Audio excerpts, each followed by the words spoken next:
Ganda dito guys. So, galing kami sa dagat.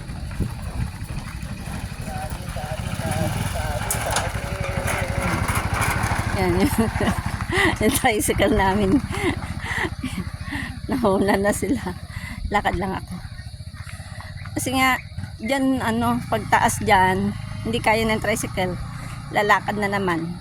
E sabi ko, maglakad na lang ako. Makita ko pa yung mga view, di ba? Di ba? Oh, baba uli. Kasi nga, ang hirap umakyat sa Ang ganda, oh. May labong siguro dito, ay.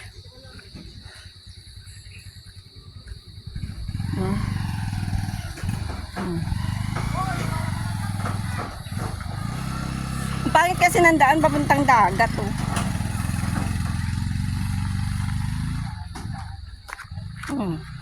Pakyat yan, no, papunta sa amin. Kaya, hindi pwedeng maraming karga yung tricycle. Yan, lalakad na lang kami. Yan.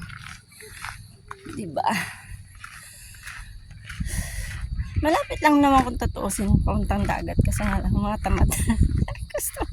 gusto namin sakay.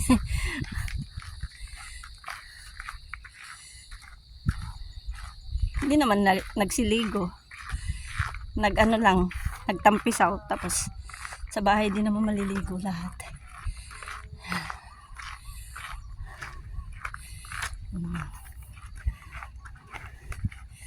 Ganda dito.